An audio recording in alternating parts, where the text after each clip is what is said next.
But what I find, especially earlier on in the entrepreneurial journey, is that people start to, like I said, they start to get a little trajectory, start to get a little air under their wings. And then all of a sudden, what happens? Oh, I've got this thing and I've got this opportunity, or they start getting hit up by multiple different clients that may not actually be a true fit to their original, market fit, like who they were actually going after. And it can be very challenging to say no to people and opportunities that are literally trying to hand you money. What if you could build a business in the modern world as big or as small as you want without having to compromise the things that were the most important to you in the very beginning? This is the Wealthy Consultant Talks Podcast with Taylor Welch and Mike Walker, as they share with you today their learning lessons from stories in their experiences over the past 10 to 15 years and share with you right here, right now. Let's get into it. Yo, what is going on, my friends? Mike Walker here, Client Services Director at The Wealthy Consultant. And you, of course, are listening to the Wealthy Consultant Podcast. Thanks for joining me today. I want to talk about something that has popped up on a few different client calls recently. We host group calls here at The Wealthy Consultant for our chamber clients, our highest level of consultancy. And on those weekly calls, it's just a really cool opportunity to plug into so many different entrepreneurs' brains. We mastermind, we what I call mind hive.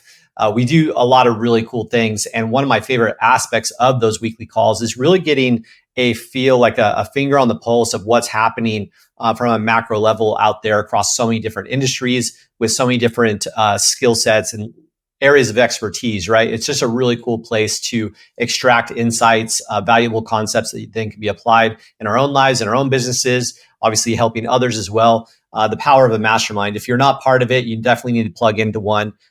You very well may be a very sharp, successful business owner. Hopefully you are. And I would imagine that if you are, then that's why you're here. But you cannot deny the power of proximity, getting around other people, being exposed to other ideas, other industries, things that are a little bit, quote unquote, outside the box, right? Definitely be a part of it. Reach out to us if you have any questions about what that looks like. We have different levels and tiers and products and services. We have all kinds of things.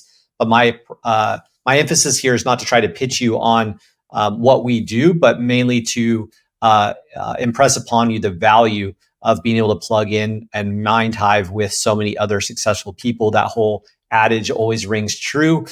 Birds of a feather, right? Fly together. Well, that's exactly what we do every single week inside of the Wealthy Consultants. So there you go. If you're not part of it, you need to be. Check us out, and you can learn more about us and our entire community. But back to my primary concept here for this particular podcast is shiny object syndrome. That's something that you no doubt would be familiar with. I'm sure that if you have any amount of time in the game of building a business or managing a team, whatever it may be, that no doubt you have been exposed to this concept. It's a concept that's so overly used, a term that's so overly used that I feel like it's kind of lost its potency for people to become aware of.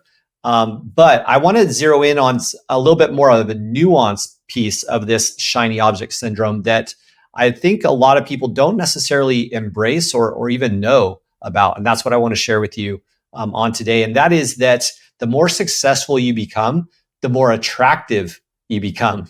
Let me say that again. The more successful you become in business and life, obviously, but we'll stick to the business component here, the more attractive you become. And I don't just mean that now you got the washboard abs or the amazing flowing hair, whatever else. But what I'm talking about is attractive from more of like a magnetic frequency. People, businesses, money itself is naturally drawn towards wherever there is momentum, right? People want to link arms with those that are making moves. They're going to the top. It's why people become famous or become sought after experts, because people realize, wow, they know something, or they have a level of frequency, a level of operating that I don't have or that I want to tap into. It's a great thing. It's just natural fractal pattern of life, I suppose. But what a lot of people are surprised by is that when they just start to get a taste of momentum, they just start to experience some true trajectory out of the normal pattern, and they're starting to get a new level of success, almost without fail, they are driven to new opportunities.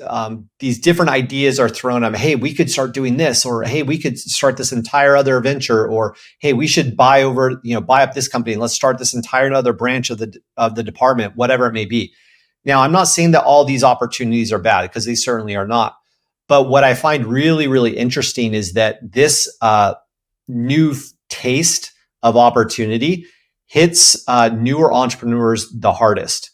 Typically, once you've lived through this a few times, you kind of get a little bit more adept at navigating and not looking at every single quote unquote good idea that comes across your desk as something that you need to take action on. Because oftentimes success is actually more dictated by what we say no to than what we say yes to.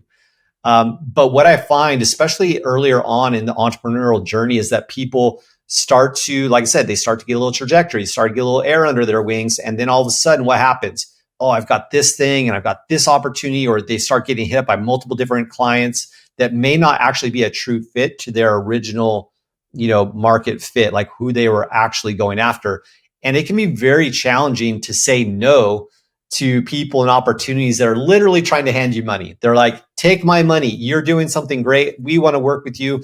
And of course, your natural response is typically like, well, yeah, let's figure it out, right? And you get in there and you start to adopt a diffusion approach towards business where you're just kind of saying yes to everything.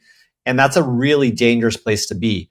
You need to get good at the word no, right? I need you to be able to say no. In fact, my default kind of training for clients when they start to feel this tendency towards, wow, I'm getting all these different, opportunities. Mike, should I take this? And this person wants to JV with me, and this person wants me to come over and start working with them on this co-op opportunity, all these different things. My first training to them is simply to say no first, and then step back and go, okay, but let's assess, right? Say no immediately to kind of block that emotional tie towards that opportunity, but then look at it in more database or analytical terms. Go, is this truly in alignment with our mission? Is this truly going to have any kind of flywheel effect or positive accelerant to the primary offer, the primary business that we have? These are all concepts that are not very difficult to run your brain through. Like, you can kind of workshop these questions pretty quickly in your mind, but it can be very, very challenging for the newer entrepreneur in particular, not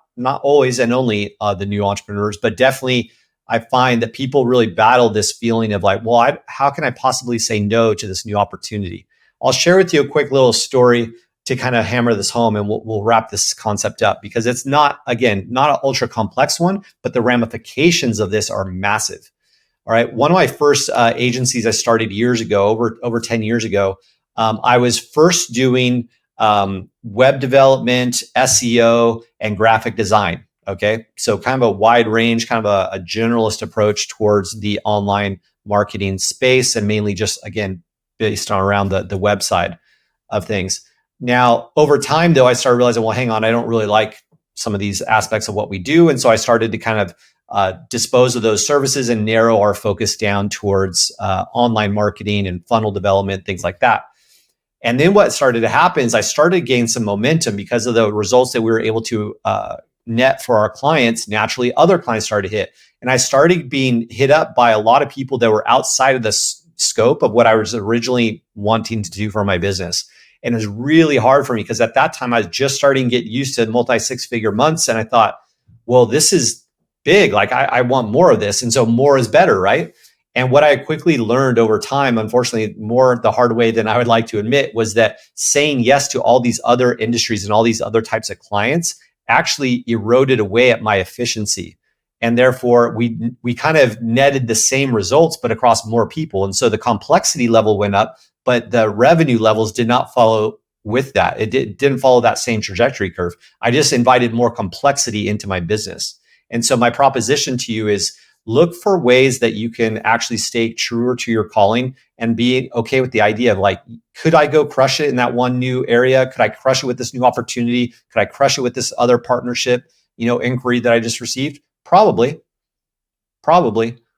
But that doesn't mean you should say yes. Just because we can doesn't mean we should, if nothing else, just for our own good, right? Just for our own sanity. Like, you need to be okay with saying no to great opportunities. And if you've never had the position to do that before, you're still operating from a place of scarcity. And when you have to learn that muscle memory and being okay with the idea of, yes, I could absolutely go dominate on that other thing over there, but I'm focused on this. And it's challenging because obviously this isn't a one size fits all kind of deal, right? Like there are going to be times where you are brought opportunities that truly are a crossroads moment where you go, you know what? This is the new thing. This is the direction we should go. And therefore you have to kind of pivot and go that way.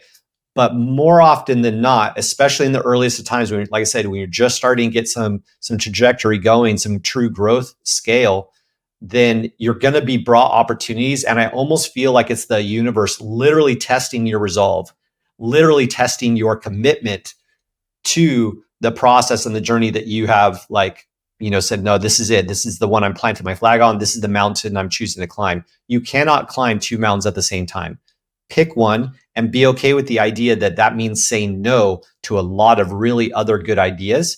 And you will go so much further than if you don't. And if you just simply being a yes man or yes woman to everything, it will absolutely diffuse your efforts.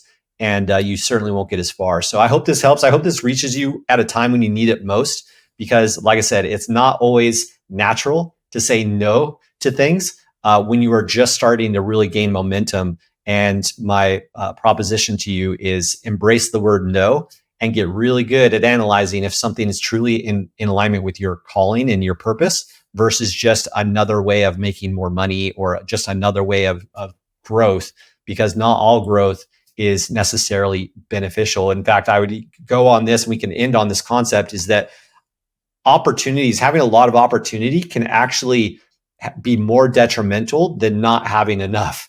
You can bury yourself, you can kill relationships, you can burn bridges by trying to do too many things and trying to adopt too many new initiatives all at the same time versus sticking true to one methodology and just letting the results, the compound effect take place to truly get where you want to go. All right, guys, have a blessed rest of your week. I hope this finds you well. And thanks for joining me on this episode of the Wealthy Consultant Podcast. We'll see you on another one soon. Take care, guys.